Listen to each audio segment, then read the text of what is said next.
O Egito estrangeiro foi um dos impérios mais poderosos, era conhecido por sua riqueza e cultura. Os antigos egípcios eram arquitetos, engenheiros e artistas habilidosos e produziram alguns dos monumentos e obras de arte mais impressionantes do mundo antigo. Construíram enormes pirâmides, templos e outras obras públicas que serviram como símbolos do seu poder e civilização. Os antigos egípcios desenvolveram uma cultura e uma economia sofisticadas baseadas em grande parte no fértil vale do rio Nilo que corria pelo coração do país. Os egípcios eram hábeis na gestão das cheias anuais do rio e na utilização sistema de irrigação para distribuir água aos seus campos, o que lhes permitiu produzir colheitas excedentárias que poderiam ser trocadas por outros bens e serviços. No coração deste império, tinha uma rainha carismática e inteligente chamada de Cleópatra. Ela subiu ao trono aos 18 anos, após a morte de seu pai, Ptolomeu XII, em 51 a.C. Ela era conhecida por seu patrocínio às artes e sua corte era o lar de muitos dos mais renomados artistas, escritores e estudiosos da época. A própria Cleópatra era uma estudiosa e poetisa, e era fluente em vários idiomas, incluindo grego, egípcio e latim. Ela governaria o Egito como corregente juntamente com seu irmão mais novo, Ptolomeu XIII, que também era seu marido, algo muito comum na cultura egípcia da época. No entanto, seu relacionamento foi repleto de tensão e conflito desde o início. Os conselheiros de seu irmão, que eram em sua maioria eunucos, detinham uma quantidade significativa de poder e muitas vezes manipulavam ele, o imperador, contra sua irmã. Eles viam Cleópatra como uma ameaça à sua autoridade e começaram a conspirar contra ela imediatamente. No entanto, Cleópatra era uma figura dominante e desejava governar com mão de ferro. Talvez fossem suas próprias ambições ou apenas o fato de seu irmão ser jovem ainda para governar. Ela tentou desempenhar um papel importante no governo do país. Isso a fez entrar em conflito com os nobres, que constantemente incomodavam-o contra Cleópatra. Ela percebeu a situação tensa e entendeu que o governo conjunto não poderia durar muito, ou seria ela ou seu irmão. Na tentativa de consolidar seu poder, Cleópatra começou a tomar medidas para marginalizar seu irmão. Ela tinha o apoio do povo egípcio, que a via como uma líder capaz e estava cada vez mais desencantada com os conselheiros de Ptolomeu. No entanto, o apoio do povo comum não significava nada porque, em última análise, os nobres e políticos influentes tinham mais poder. Fez o faraó demitir Cleópatra, forçando-a ao exílio em Alexandria. Já Ptolomeu se declarou o único governante do Egito. Existem diferentes teorias sobre o porquê Ptolomeu não matou Cleópatra, mas apenas a exilou do Egito. Uma ação tão extrema contra sua própria irmã, especialmente porque poderia ter sido vista como uma violação dos valores egípcios tradicionais. No entanto, provavelmente não foi uma decisão dele, mas sim decisão do conselheiro-chefe do faraó, Pátinas, um eunuco influente que também serviu a seu pai como um conselheiro. Entretanto, o que ele não esperava era que Cleópatra desafiasse a autoridade do faraó no ano 48 a.C. Cleópatra retornou ao Egito com um exército que buscava recuperar seu lugar de direito no trono, e ela desembarcou com suas forças na cidade portuária de Palusil, que estava sob o controle das forças de Ptolomeu, e começou uma série de batalhas. As forças de Cleópatra conseguiram capturar a cidade e derrotar o exército de Ptolomeu. As forças de Ptolomeu, por outro lado, se reagruparam e conseguiram retomar a cidade de Alexandria. O conflito estava longe de terminar, e ambos os lados lutaram para ganhar o poder. Enquanto isso, no Império Romano, o grande Júlio César derrotou Pompeu, o famoso estadista de Roma, na Batalha de Farsalis, que foi então forçado a fugir para o Egito na tentativa de salvar a sua vida. Há muito tempo, Pompeu liderou grandes somas de dinheiro no reino egípcio e sentiu que o faraó estava em dívida com ele.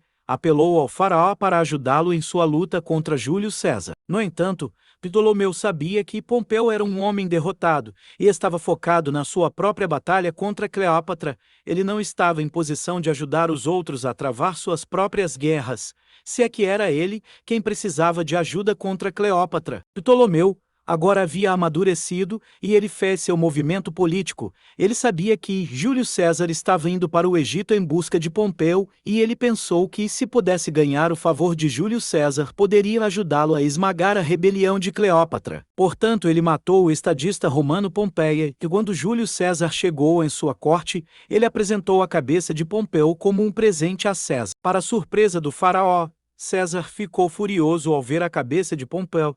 Embora Pompeu fosse seu oponente, ele era romano. No entanto, o Egito e Roma estavam em paz um com o outro, e ele não gostou do comportamento do faraó, que matou um respeitado general romano, visto tal maneira indigna. Ele se recusou a ajudar Ptolomeu contra sua irmã, e buscou uma audiência com Cleópatra. Antes de decidir ir à guerra contra ela, a casa do faraó prendeu César, e disse-lhe que não o libertaria até que ele concordasse em lutar ao lado dele contra Cleópatra. Assim que Cleópatra descobriu que Júlio César, o grande general militar romano, estava aqui no Egito, ela supostamente se disfarçou de serva e se contrabandeou para os aposentos de César para libertá-lo. Ela usou seu carisma e conhecimento político para ganhar o apoio de César.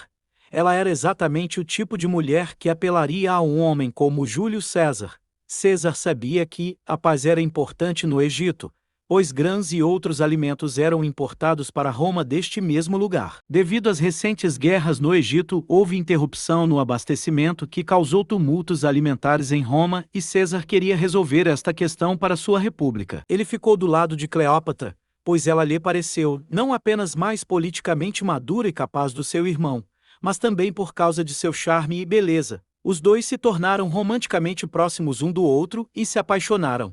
A relação entre Cleópatra e César era tanto política e pessoal. César era um gênio militar e suas forças ajudaram o exército de Cleópatra a sitiar Alexandria, e eles foram capazes de capturar a cidade. Após vários meses de combates, durante o cerco de Alexandria, Ptolomeu foi morto em batalha. Possivelmente se afogou no rio Nilo.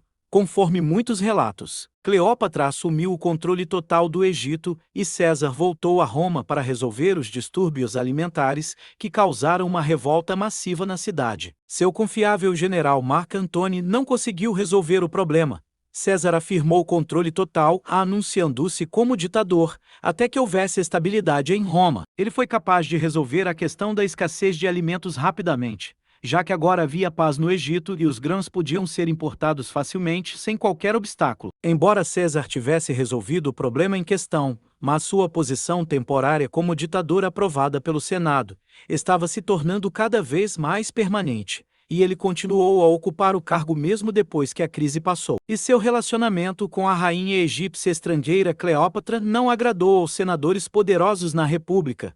Muitos dos senadores estavam preocupados que César estivesse se tornando muito poderoso e eventualmente transformasse Roma em uma monarquia ou ditadura. Eles também estavam preocupados com a forma como César estava usando seu poder para minar a autoridade tradicional e privilégios dos senadores e de outras instituições políticas.